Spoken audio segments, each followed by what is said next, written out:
Guys, the day has finally come. Apex Legends Season 9 is dropping today. After months and months of hype and anticipation, we finally get to actually sit down and enjoy this brand new season that Respawn has been working on. So drop a like just for that. Drop a like because Season 9 is actually dropping today. And to get you guys even more excited for this launch, I'm going to be taking a look at 25 of the biggest changes dropping in Season 9 today. Legend changes, weapon changes, brand new additions, patch notes, secret changes. This is the place to be, guys, if you want to be fully informed of all of the biggest things going down in this brand new season. So drop a like, as I said, hit that sub button if you're new as well. I'd appreciate it so much. And enough talk from me, let's take a look at some big changes in Season 9. Guys, I'm also giving away 2100 Apex coins right now over on my Twitter, so if you want to win some free Apex coins just in time for the start of Season 9, click the very first link in the description of this video, follow me on Twitter, like and retweet my pinned tweet, which will actually be the giveaway tweet, like this video as well, and you'll be entered to win the Apex coins automatically. So come enter the giveaway. Good luck to you guys as always, and yeah, hopefully you get to win some free Apex coins. First of all, guys, arenas. Arenas is the biggest thing about this new season, the biggest addition in Apex on a whole, and I'm guessing everybody has an idea of what arenas is, so that's why I made it my very first point. Arenas will basically be a 3v3 game mode where you have to buy your loadout, buy your abilities as well, and the best team wins. Arenas will also have a completely separate tracker, so basically your stats from arenas won't transfer over to BR. Next up, guys, we also have two never before seen maps for arenas. The first one is called Party Crasher and the second one is called Phase Runner. Party Crasher is set in some kind of abandoned plaza and Phase Runner is set in Talos. And if you could probably guess by the name, the Phase Runners on Olympus are also on this map called Phase Runner. Talking about Olympus, we also have some brand new Olympus map changes in this brand new season. Olympus has now become infested, and especially around Carrier, you'll see some major map changes. New POIs, more loot, and just more interesting places to fight. The brand new legend in Season 9 will be called Valkyrie. She is a recon legend similar to Pathfinder, Bloodhound, and Crypto, and her abilities have been getting a lot of hype recently. She has two different passives. So the first one is the VTOL jets, where she can basically hover in the air. She also has a second passive because when you're skydiving,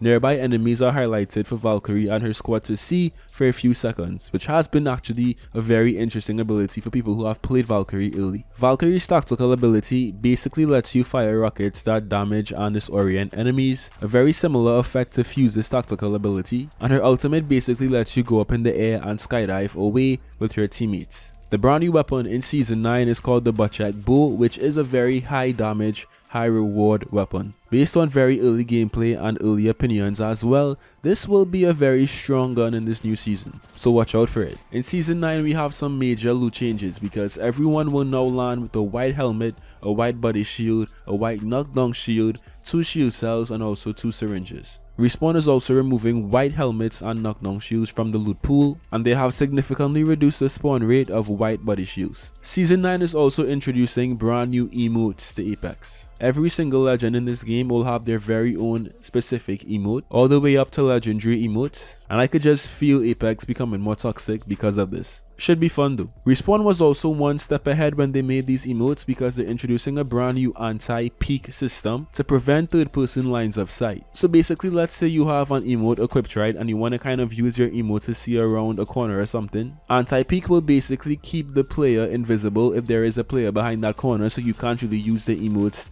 to your benefit, which is actually very big brain of Respawn. Of course, we also have a brand new battle pass in Season 9, new skins, new dive trails, new emotes most likely as well, new weapon skins, legend skins, all of that stuff. The brand new raid skin actually looks really good, and the reactive Devo skin looks dope as well. Now in terms of the major legend changes, let's get through these real quick. First up, a very big lifeline rework. Respawn is nerfing lifeline's passive by taking away the rest shield when the drone is reviving teammates, but they're also buffing it too because the drone can now revive 2 teammates at once, and you can choose to stop the revive if you want and let your teammates pull out their knockdown shields. Respawn is also buffing Lifeline's drone by making it heal faster, and they're also buffing Lifeline's care package because now you will always get guaranteed loot upgrades, which to me is great. We have a huge Loba buff in Season 9. Basically what the Respawn is doing is removing all of the slowing effects when using Loba's bracelet. So you can now run at full speed and actually throw Loba's bracelet, and once you teleport you'll also ready up one time and you'll have no slowing effects, which is great for Loba, and it's a very big buff. And she most likely will become meta in Season 9, mark my words. Respawn has also officially removed low profile in Season 9 from every single legend in the game, so Wraith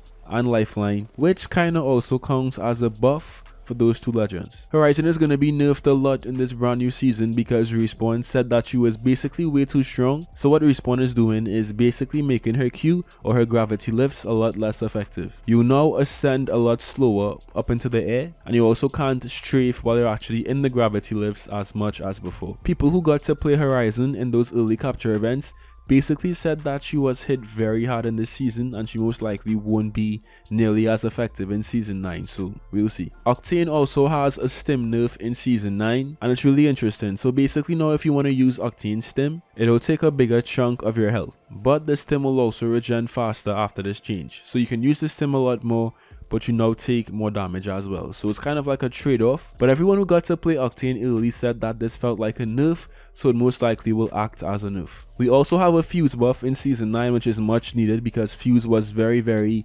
underused and underrated. Not really underrated actually, but just not effective in Season 8. So Respawn is giving Fuse one extra charge in his tactical ability, so he has 2 knuckle clusters now, and they've also reduced the cooldown as well. A very small Bangalore buff is coming as well because Respawn is thickening the Bangalore smoke in this new season. Bloodhound is getting a very small nerf because he now won't get any assist from his scan, and Crypto's drone can now scan and open care packages. Respawn is also adding in a brand new marksman weapon category in Season 9. The G7, the 30-30 repeater, the triple take, and the butt check will all be a part of this category. In this new season, the Peacekeeper will return to being ground floor loot, and the triple take is going into the care package. So we now have 3 main shotguns in play: the EVA 8, the Mastiff, and of course the PK now. The Mozambique is still there, but like, let's be real guys, the Mozambique isn't a main shotgun. Plus Respawn is also removing hammer point rounds in Season 9, so the Mozambique is even less effective,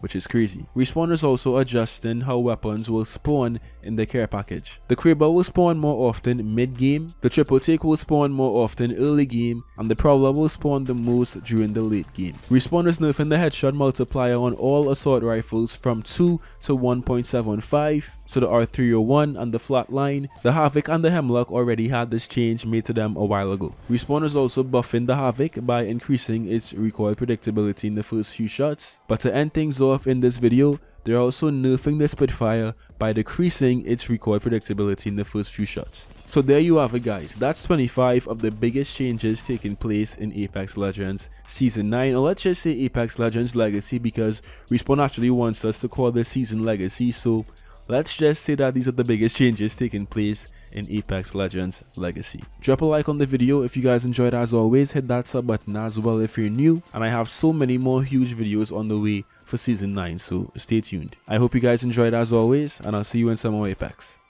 Till next time.